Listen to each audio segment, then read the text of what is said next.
আগামীকালের দৈনিক রাশিফল নিয়ে বিস্তারিত আলোচনা করব ১২টি রাশির ভালো এবং মন্দ নিয়ে। এটা অতি পরিচিত প্রোগ্রাম। প্রত্যেকটা দিন আমি দৈনিক রাশিফল নিয়ে আলোচনা করি আপনাদের অ্যালার্ট করার জন্য।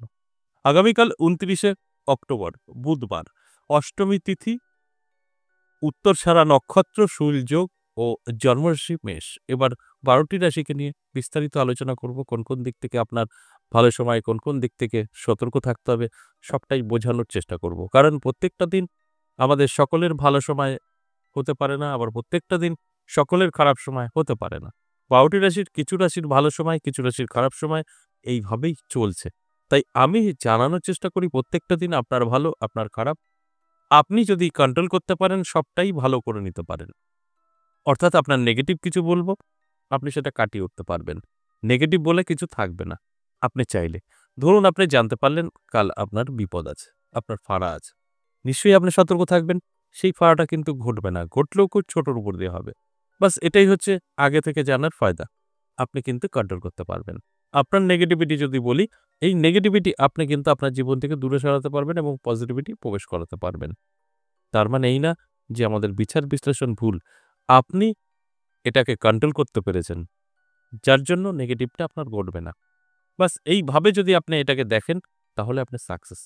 আর যদি আপনি কন্ট্রোল করে নিয়ে দিনের শেষে এটা ভাবেন যে উনি ঠিক না, উনি কি বলেছে আমার কিছু ঘটেনি, তাহলে আপনি ভুল করবেন। আপনি অ্যালার্ট ছিলেন বলেই আপনি ফ্রেশ আছেন, কিছু হয়নি। আর এটাই আমি চাই। অনেকে মনে করে এগুলো বলা মানে উনি ভয় দেখাচ্ছেন। না, আপনার ভয় দেখানোর জন্য বলা হয় না। আপনাকে জানানো হয়। আপনি জানলে কন্ট্রোল করতে পারবেন। না জানলে কিন্তু ওগুলো ঘটবে। যখনই জানতে পারবেন তখনই ঘটবে না। যেকোনো বিষয় নেগেটিভ। তাই এটা আমি মনে করি জানানো মানে আপনাদেরকে অ্যালার্ট করা। আমার আলোচনা মানেই অ্যালার্ট করা। আমি বলে দেব আপনার সঙ্গে ঘটে যাবে আমি কখনো বলি না। আমি বলে দেব আপনি সেইভাবে চলবেন, আপনার সঙ্গে ঘটবে। অর্থাৎ আপনাকে অ্যালার্ট থাকতে হবে। আপনার জীবনে ভালো এবং খারাপ উভয়টাই আপনার নিজেই তার জন্য পরিশ্রম করতে হবে। তবে সেগুলোকে কন্ট্রোল করতে পারবেন। অবশ্যই আলোচনা করব, আলোচনা থাকবে। তার আগে আমার সাথে কিভাবে যোগাযোগ করবেন সে বিষয়টা একটু বলে নিই। নমস্কার, জয় মা কামাখ্যা, জয় মা তারা। যারা ভীষণভাবে বিপদে আছেন, কি করবেন বুঝতে পারছেন না, নানাভাবে জড়িয়ে গেছেন। শত্রু আপনার পিছু ছাড়ছে না। এখন কিন্তু আমরা বেশি ভাগটাই দেখা যায় শত্রু দ্বারা ক্ষতিগ্রস্ত। এবং শত্রু আপনাকে ছোট করে যদি একটা বাড়ি ডিস্টার্ব করে দেয়, বাস হয়ে গেল। বাস্তু খারাপ করা মানে আপনার মাজা ভেঙে দেওয়া। বাস্তু থেকে আমাদের জীবনের সমস্ত কিছু আসে। তাই আপনার হয়তো বাস্তুদোষ আছে। নানা দিক থেকে পিছিয়ে পড়ছেন, ঋণে জড়িয়ে যাচ্ছেন, বাড়িতে কেউ না কেউ অসুস্থ, এগুলো বাস্তু খারাপের লক্ষণ।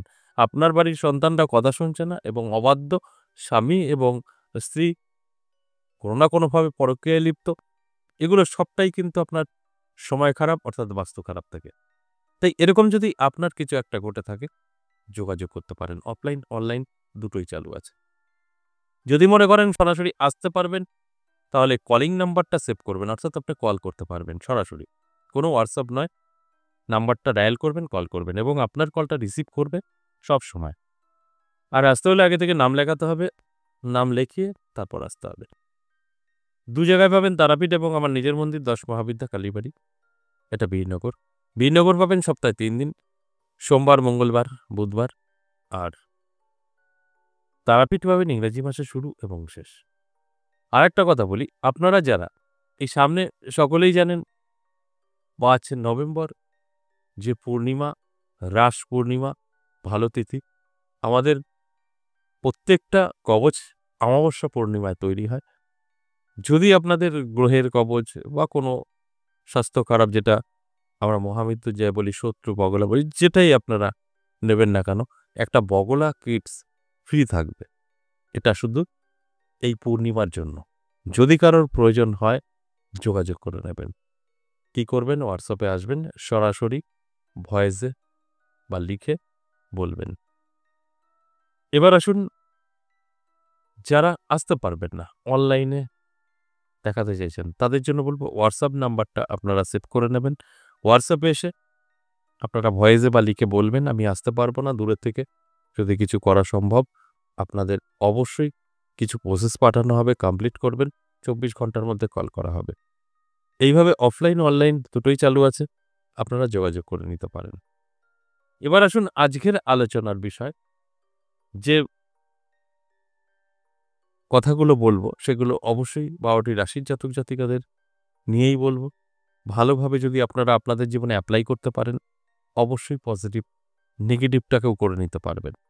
মেষ থেকে মীন 12টি রাশি নিয়ে আমি এখন আলোচনা করব আগামীকালের দিন সম্পর্কে। মেষ রাশির জন্য বলবো যথেষ্ট শুভ সময়। আপনার আটকে থাকা কাজ ক্লিয়ার হবে, স্বপ্ন পূরণ হবে, সর্বকাজে সফলতা প্রাপ্তি ঘটবে এবং বেকারত্ব দূর হবে। সব মিলিয়ে বলতে গেলে যথেষ্ট পজিটিভ থাকছে। বৃষ রাশির জন্য ভালো, আর্থিক দিক থেকে উন্নতি হবে, ইনকাম বৃদ্ধি পাবে, পাওনা টাকা আদায় হবে, ঋণ থেকে মুক্তি পেতে পারেন। অর্থাৎ একদিনে ঋণ থেকে মুক্তি পাওয়া তো সম্ভব না। আপনি ঋণ শোধ করার রাস্তা খুঁজে পেতে পারেন। এগুলো কিছু কিছু কথা আছে, বুঝে নিতে হবে। সব ভাঙিয়ে বলতে গেলে 2 ঘন্টার ভিডিও হয়ে যাবে। তাই শর্টে বলা হয়, আপনারা এবার এটাকে বুঝে তারপরে আপনাদের জীবনে এপ্লাই করতে শুরু করবেন। সেখান থেকে কিন্তু অবশ্যই সফলতা পাবেন। মিথুন রাশির ক্ষেত্রে বলব, একটু সাবধান থাকুন। আপনার জন্য কিন্তু খুব একটা ভালো না আগামীকাল।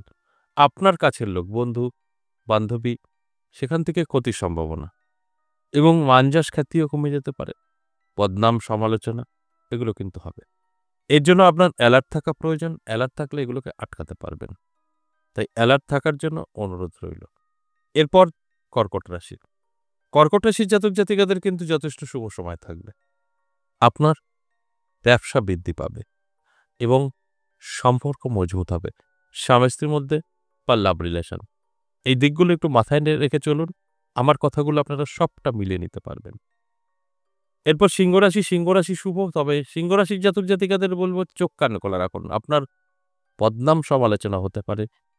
কিছু আপনার আপনজন আপনার ক্ষতি করার চেষ্টা করতে পারে। অ্যালার্ট থাকলে আপনি এটা মোকাবেলা করতে পারবেন। এছাড়া অন্যান্য দিক থেকে কিন্তু শুভ থাকছে। ইনকাম বৃদ্ধি পাবে এবং নানা দিক থেকে আপনার কাছে সুযোগ আসবে। এগুলো পজিটিভ এবং তার মধ্যে নেগেটিভ। নেগেটিভটা আপনাকে অবশ্যই কন্ট্রোল করতে হবে। এরপর কন্যা রাশি। কন্যা রাশির জাতক জাতিকাদের যথেষ্ট ভালো সময় থাকবে।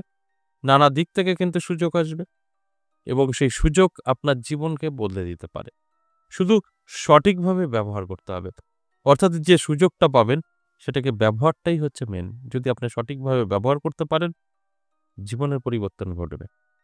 এরপর তুলা রাশি। তুলা রাশির জাতক জাতিকাদের বলবো সতর্ক থাকুন। আপনার হঠাৎ ক্ষতির সম্ভাবনা থাকছে। সেটা আর্থিকও হতে পারে, স্বাস্থ্যেরও হতে পারে। কোন দিক থেকে হবে বলা মুশকিল, তবে অ্যালার্ট থাকলে এটা আপনি কন্ট্রোল করতে পারবেন। যার জন্য আমার এই আলোচনা আপনাদের অ্যালার্ট করা। তাই অ্যালার্ট থাকুন, চোখ কান খোলা রাখুন। দেখবেন আমি যে কথাগুলো বলছি আপনি কন্ট্রোল করতে পারবেন। এরপর বৃশ্চিক রাশি। বৃশ্চিক রাশির জাতক জাতিকাদের যথেষ্ট শুভ সময় থাকবে। নানা দিক থেকে আপনার সুযোগ আসতে পারে। নানা দিক থেকে আপনার জীবনে একটা উন্নতি হতে পারে। আর সেই উন্নতি এবং সুযোগ সেটা কিন্তু আপনার ভাগ্যকে বদলাতে পারে। তাই আমি বলবো অ্যালার্ট থাকুন, চোখ কান খোলা রাখুন এবং চেষ্টা, পরিশ্রম দুটোই আপনাকে করতে হবে। তবে গিয়ে এর ফলাফলটা আপনার কিন্তু শুভ হবে। ধনুরাশির ক্ষেত্রেও বলবো যথেষ্ট পজিটিভ থাকছে। আপনার আটকে থাকা কাজ ক্লিয়ার হবে, বেকারত্ব দূর হবে, বসে যাওয়া ব্যবসা চলতে থাকবে। এতটা সুযোগ আপনি পাবেন আগামীকাল। মানে একদিনে তো সম্ভব না, আপনার সুযোগগুলো কিন্তু রেডি আছে। আপনাকে কোনো না কোনো দিক থেকে হেল্প করবে আর সেই হেল্প অনুযায়ী আপনার কিন্তু ব্যবসা বৃদ্ধি পাবে। এরপর মকর রাশি। মকর রাশির জাতক জাতিকাদের অনেকটা সাবধান থাকতে হবে স্বাস্থ্য নিয়ে। শরীরের প্রবলেম আসতে পারে। হঠাৎ করে আপনার স্বাস্থ্য আপনার সাথ নাও দিতে পারে। সেখানে দাঁড়িয়ে কিছু সময় নষ্ট, অর্থ নষ্ট। শরীরের যত্ন নিন, রিচ খাবার থেকে দূরে থাকুন। অনেকটা ভালো থাকতে পারবেন। কুম্ভ রাশির জন্য বলবো শুভ। নানা দিক থেকে আপনার সুযোগ আসবে এবং বেকারদের জন্য শুভ। সবচাইতে যদি এক কথা বলা যায়, যারা বেকার আছেন তাদের জন্য শুভ। বেকারত্ব দূর হবে। যারা সকার আছেন তাদের তো আছেই, কিন্তু বেকার যারা আছেন, বহু চেষ্টা সফলতা পাননি, তাদের জন্য কিন্তু সফলতা থাকছে। সর্বশেষ মীন রাশি। ভালো সময় থাকবে, মনের ইচ্ছা পূরণ হবে, সম্পর্ক মজবুত হবে। লাভ রিলেশনে যারা আছেন সেখানে যে ফাটল ধরেছিল সেটা কিন্তু ঠিক হয়ে যাবে। যারা লাভ রিলেশনে নেই তাদের জন্য বলবো একটা শুভ খবর পেতে পারেন মীন রাশির জাতক এবং জাতিকাদের। এই যে মেষ থেকে মীন 12টি রাশিকে নিয়ে আলোচনা করলাম, সম্পূর্ণ অ্যাভারেজ এবং সর্বজনীন। সেক্ষেত্রে কিন্তু 50% অবশ্যই লাভ তুলবে, তাদের সাথে মিলবে, আর 50% নাও মিলতে পারে। প্রত্যেক দিনের আমার এই একই আলোচনা। তাই আপনাদের প্রত্যেকের জন্মছক এবং হস্তরেখা আলাদা, আলাদা হয়। আপনাদের মতো করে আপনাদের যেখানে কাছে হয়, ভালো লাগে, বিচার বিশ্লেষণ করে নেবেন যে গ্রহের অবস্থানটা আপনার কি আছে। যখনই আপনি বিচার বিশ্লেষণ করে নেবেন, আপনি জানতে পারবেন আপনার গ্রহের অবস্থান। তারপর আপনি জানতে পারবেন এই আলোচনা আপনার জীবনে কতটা পরিবর্তন আনতে পারে। আজ এ পর্যন্তই, আবার আসবো নেক্সট ভিডিও নিয়ে। ততক্ষণ ভালো থাকুন। নমস্কার।